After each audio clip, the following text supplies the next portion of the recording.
Hi, I'm Callum from Tyne Valley Motorhomes, and today I'll be doing the handover on the Auto Sleeper Malvern. So located beside the driver on the driver's side of the vehicle is your gas indicator. So if you put the key in the ignition and turn the engine on, this will then display how much gas is in the gas low systems in the underslung tank. So if you just give it a few minutes to warm up, there you go. So all the green lights are flashing.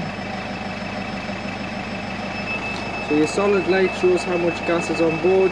So there you have just under a full tank of gas on board the vehicle. Coming down the driver's side of the vehicle, this is where you would fill the gas up. So this is your LPG, your auto gas system. So again, take the cap off. It's a bayonet fitting, so you put the brass bayonet end from the LPG filler at the station in, twist it so it goes to the opposite of the, so it clicks onto the bayonet, and then pull the trigger up, and then you press the button until it will not take any more gas. Once it stops, it is full. You've got your exhaust, and then you do have, so if you can't get water access, i.e. your hose pipe near the vehicle, you can bring water to the vehicle, and this is what's called a wheel filling point, and you would put your submersible pump into there, turn the tank fill on the control panel, and then put the pump into the bucket or aqua roll, and it will suck the water out of the container and put it into the main tank if you can't get the hose pipe to the vehicle. Next to it, you do have your hookup point, so get your hookup lead, lift the collar, lift here and slide it on, and then when you want to unhook, you would press the blue button down and unhook the vehicle. Always hook the vehicle up first and then the point, as we wouldn't want you walking around with a live lead because it's dangerous. And then if you lift from the bottom, so lift from the bottom, there's a little tab. If you lift it up, this is your external TV connection. So it's not for watching a TV outside, it's for connecting an aerial which is outside to the vehicle. So if you are on a super pitch, on a super site, and you struggle to, and they had a TV access point, you can get a length of coax, clip it in here, and then click it in the site where you hook up, and you can use their TV aerial instead of your own in case you are in a hard to reach area with your TV aerial and struggle to get a signal. Underneath you've got your, this is your wastewater, so any water that's went down a plug hole goes into a separate holding tank, and then you'd be able to open it over a grid on a site and drain it off. This will be dishes water, hand basin water, and showering water, or whatever you've put down a plug hole. So you'd always drain it off before you left your site. And then you do have your toilet. So your toilet's in there, this is your cassette, so you'll be able to lift the blue handle, pull the cassette out, take the blue cover off, go to your waste disposal point, empty the toilet by pressing this button, empty it. Once you've emptied it, put some water in, give it a slosh around and empty again. And then you can put, if you're using the liquid form, fill this cap full of blue liquid or green and tip it in here, and then it's ready to go back into the vehicle. If you are using the sachets, you put a pint of fresh water in, push it back into the vehicle and drop one straight down the toilet, and that'll break up to the liquid. You also have your cover on here, so if you lift the cover off, this is your fresh water drain. So again, if you've got a full tank of water and you're ready to travel, don't travel with a full tank of water unless you have to, i.e. you're going wild camping. Travel with a maximum of 20 litres of water on board so you can use the toilet and make a cup of tea. This keeps the weight down for the payload so you can put more items on board, and also makes it better on fuel. On the back of the vehicle at the top you have your high level brake light and your reversing camera. And then coming round the driver's side, the passenger side, sorry, you do have under your bed storage with your carpets are in there. You've got your awning on the top, which I'll show you once we get this outside of the workshop. And then if you use this square key that hasn't got a black coloured top on it, this will open your water filler. So you put your hose pipe in there until it overflowed, or until you see on the main control panel how much water you've got on board. And then here you've got your external 240 socket. So if you wanted power in your awning or outside the vehicle, once you're hooked up, this will work. And next to it, you've got your external gas point. So you can see there the spigot's in. So this is the gas hose. You would connect some piping to the end of this with a Jubilee clip, and then connect your Caddock or gas barbecue point to the other end, and then you'll be able to use the gas underslung gas tank. So you connect to that, and then you'd be able to push it in and use the underslung gas tank to power your item. You've got your boiler vent for your hot water and boiler. Don't cover this, allow it to blow the air out, so the exhaust emissions. You've got your 2 fridge vents and your 2 vents for behind your fridge. And then down here, if you use the West alloy key, this opens this little box here, which is a underslung locker. And this is great for keeping your hookup lead, your leveling ramps, and all your wet gear in there, as it's lined and won't make anything wet. And then coming to the passenger door, you open the door, and then open here, you have your fuel. So it's simple, take the cap off and fill with diesel. And also in here, you've got your, on the side of the seat, you've got your leisure batteries underneath here. Your toolkit's underneath this bit here, and with it being a Merc Sprinter, your engine battery is underneath the floor. Your bonnet release is in this corner here, so the passenger footwell, which lifts the bonnet. And then if you open here, this is where you'll find your warning triangle and a torch.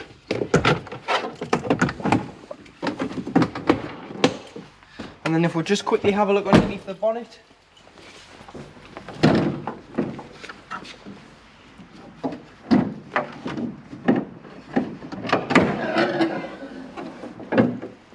You do have your, so if you ever need to jump start this vehicle or any other vehicle off this vehicle, you'd put your red positive lead onto here, so you'd push back until you release the contact, put your red lead there, put your earth on the wing, the nut on the wing here, and then you do have your oil filler, your screen wash,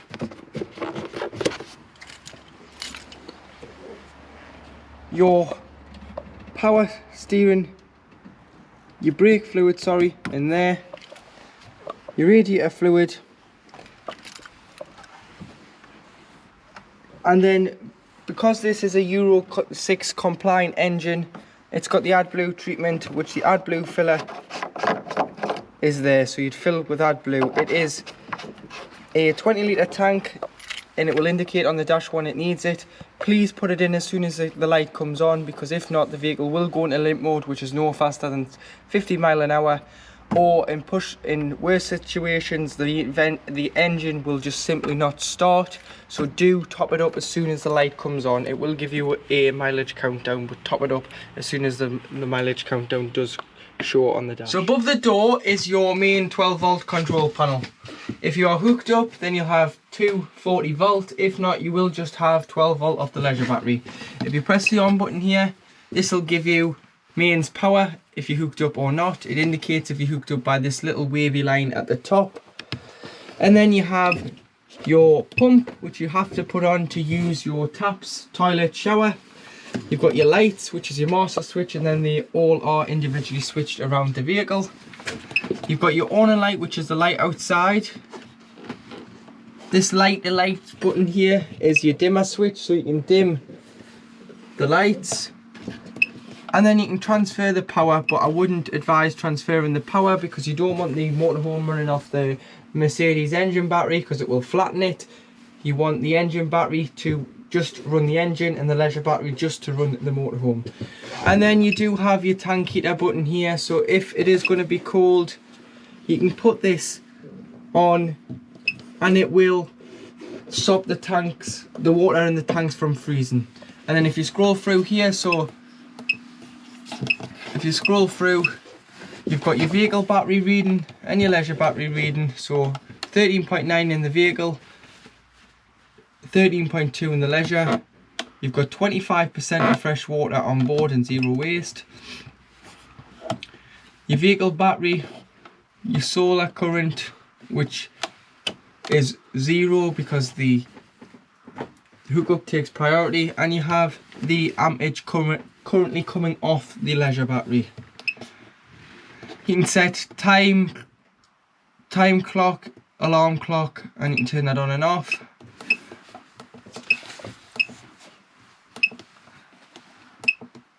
And to go into it, you would just go in here. The switch here on the side is for your microwave, so when you hooked up, your microwave will work only, and you turn it on like so. And then also above the door you have your Truma digital control panel, so if you press and hold to turn on, you'll get this screen here with the time. If you just press, you've got the motorhome with the thermometer flashing. This is the temperature of the vehicle. So if you go until it flashes like so, this is the temperature of the vehicle, the heater. So you can go heater or the aircon. The aircon is controlled through here first, so you go heater and you go off to 30 degrees. So for this we'll just say 17 degrees, you'd press OK. And then moving along, you've got your water. So eco is heating the water at 50 degrees and hot is heating the water at 70. And then boost prioritizes the hot water to the heating. So if you've got the heating turned on as well, it will knock the heating off to prioritize the hot water. So for this we'll just say hot, want to heat the water at 70 degrees. And moving further along, you've got your energy source. So you've got gas on its own, which you'd use if you're wild camping and you weren't hooked up.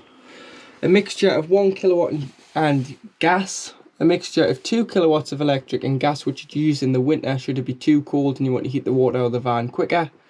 You've got electric on 1 kilowatt.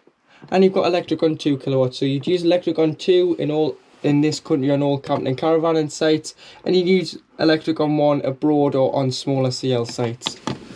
And then moving along, you've got the fan. So you've got eco or high. Eco preserves your leisure battery if you are while camping. It will take a smaller feed, and high is mainly for when you are on hookup. It will blow the van. It will use a higher input of electric for the 12 volt fan and will blow it around the various parts of the vehicle. Moving further down, you do have a timer, so you can time the heating to come on and off.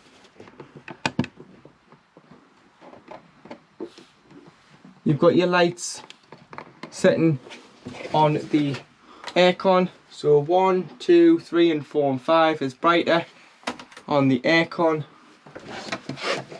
And then you do have the time that's displayed on the control panel, and if it was to fail, you can go here and you can go to reset and reset the boiler. Now I will show you the heater, the aircon, so you can go to AC on the thermometer, off, vent, cool, hot, auto. So your cool is cooling the vehicle down, so 16 degrees. You can go to hot, so you can heat the vehicle with the aircon to 31 degrees. So again, you would just choose whether you want to use the aircon or you can vent it, and it will just recirculate the air within the vehicle. So you can put the vent on, and if the heater's on, the aircon will pick the heat up that has risen and recirculate it around the vehicle. But again, you can only use this when you're on mains hookup, or you can go back into it and you can put it onto auto, and it will automatically choose the right temperature. So if it's too hot, it will go down, or if it's too cold, it will pick the right temperature. So to use your Dometic fridge, if you turn it on here like so, A stands for automatic energy selection. So this will choose the right source that you have on board. So at the minute we're hooked up in the workshop, and it just chose 240 electric. If I was to start the engine, it would choose 12 volt and go to the battery, which is powered off the engine battery from the alternator, not the leisure battery.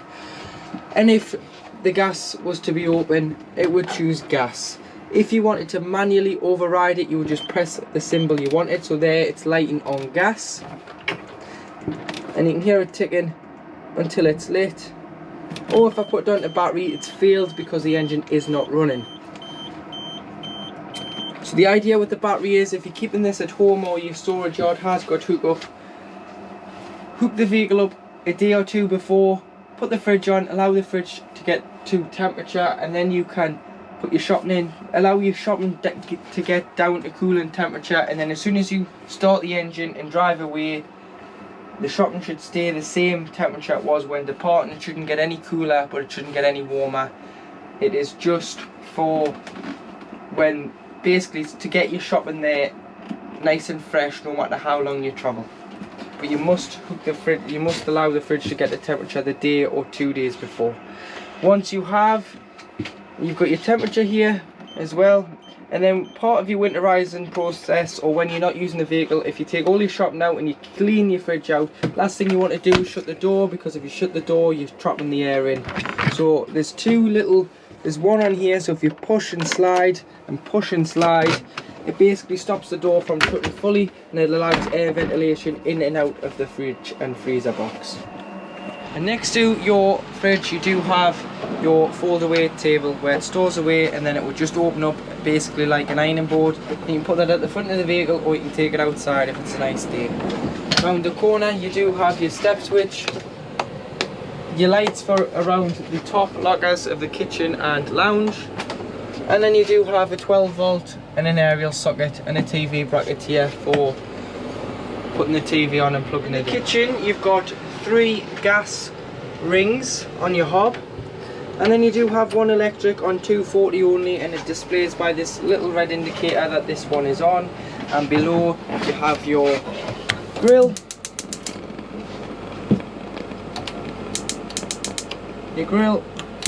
so allow the thermocouple to get warm before releasing, like so. So you've got your grill, and you do have your oven below that as well, and there's your grill pan and oven shelves. Take them out when you're travelling, as they can cause some noise when you're on the road. And below, if you just push in the middle, you've got some storage there as well. In your kitchen, if you push with all the auto sleepers, you need to push the button in before you open the cupboards. So you've got a fire extinguisher down here, you've got your worktop extension there which just pulls out, which is great if you're using the hob and you want your chopping board to rest on something. And you do have your cutlery tray, and you've got your remote which works your aircon as well. So if you wanted to do it from the remote you can, or you can do it through the Truma digital control panel via iNet. But you can turn it on and adjust the temperature, fan speed, and turn it off on the remote. Underneath your bed is where you will find your boiler, and also the storage where you can get through the locker. So that's all your storage space there. This is your boiler. You've got your 2 gas taps here for your hot water system, which is your boiler and heating, and your fridge, so you can turn them off if you should, but these are mainly for when the vehicle is habitation serviced. And then this here is your boiler drain tap. So you want to, this is a very important tap. So in the winter you need to drain all the water out the vehicle. So this is what's called a automatic frost control. So at 3 degrees it will automatically drop the water whether you're using it or you're not. It will drop it, push the button out, the button will come out. You need to push the button in and turn the diamond on the top, and then when you winterize, just make sure that the button has popped out and it's gone across the van instead of front to back. This will allow any water that's stored in the boiler, which is 10 litres, to drain directly underneath the chassis. As if you don't do this, this voids any warranty, and it's quite an expensive mistake to make, as the boilers are very expensive to repair or replace. But please make sure that you check it, because if it does fail and the automatics, and you rely on it and the automatic side doesn't work, then you have still got to replace your boiler, and your pipes and your tanks are just plastic on a motorhome, so do drain the vehicle down. So boiler, fresh and waste, Open all the taps inside the vehicle to the middle position and take the shower head off the shower hose and lie it in the shower tray. Now in your washroom, to operate your toilet, you put the pump on and you would press the blue button which will feed the water through, and then you've got a slide, blade, trapdoor, whatever you want to call it, slide that to the right and it will open the cassette and allow the waste to go into the cassette. When using it, always leave the trapdoor open and then flush and then close the cassette. If the trapdoor wasn't to be closed, the cassette won't come out.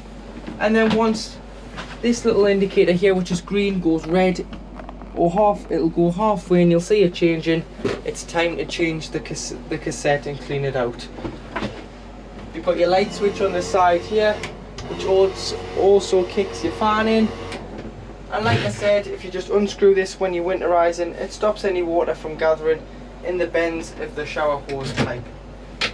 You've got a little switch here for your blue ambient lights, which look lovely on a night time.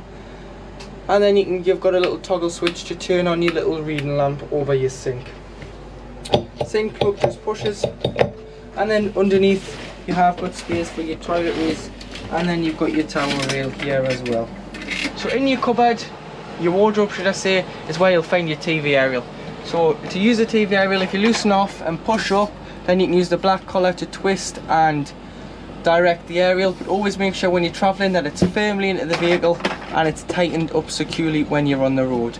And then next to it you do have your Teleco TV booster, so this little wheel here, min and max, a boost or weaken the TV signal should it be too. To make the front lounge into a bed, simply lift up and slide, and lift up and slide to meet in the middle. And then what you'll need to do is you take the backrest off the back of the sofa into the middle, and the backrest off the sofa into the middle as well, and this would make your double bed. Underneath the bench seat behind the driver's seat is where you'll find your power supply unit. So you've got your system shutdown button. If you're leaving the vehicle standing, this will stop any power from draining. This just mimics the control panel. You've got your 12 volt fuses, which are standard blade fuses, so it would be a good idea to go and get some spares.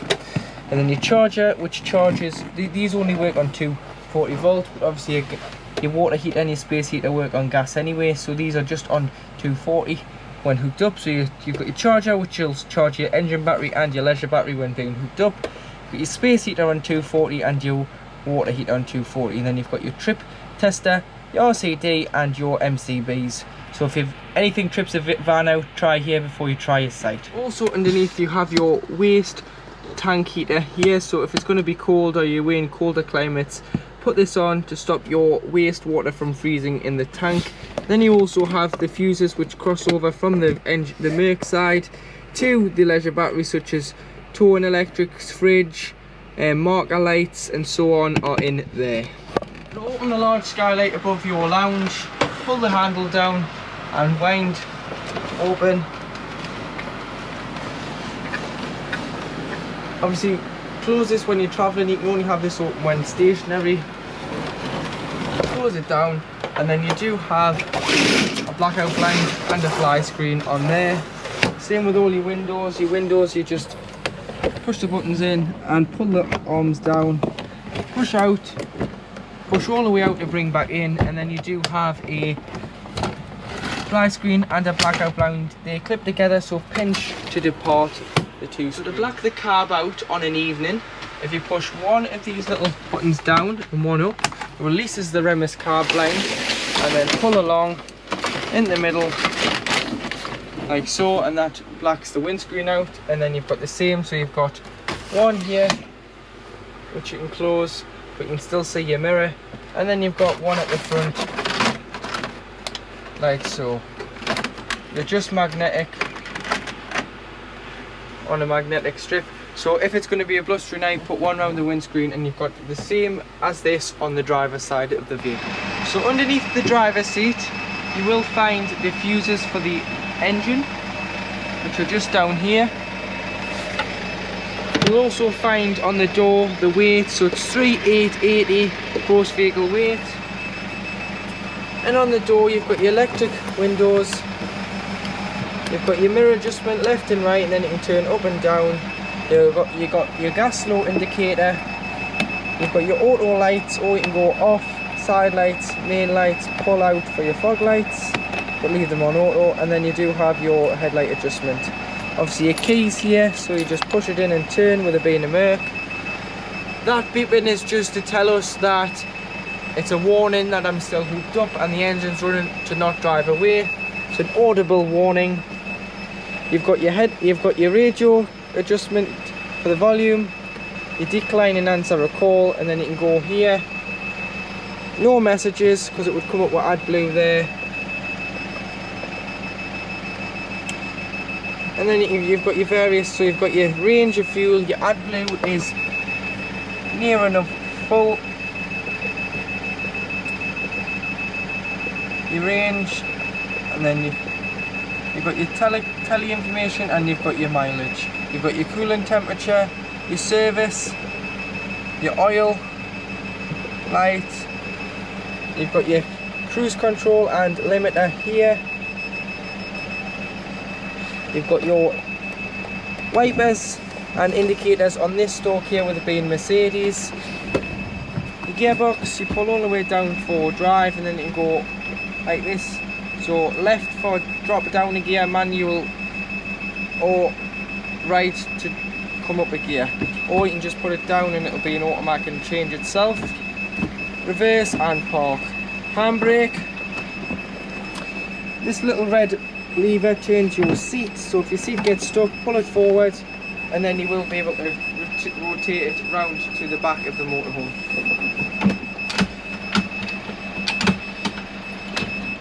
And then I'll just put the ignition on to stop the beeping. You've got your temperatures from 16 degrees to 18 degrees, your fan speed, your recirculation, your aircon button, and then where you want the air to go to.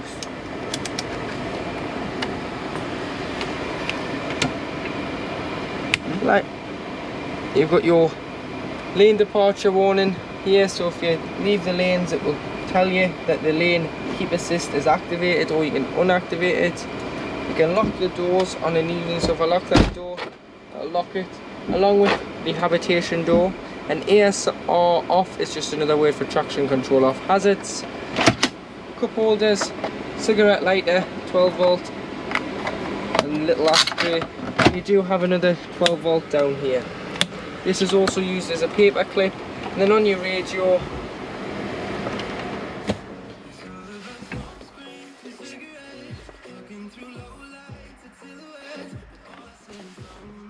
you only have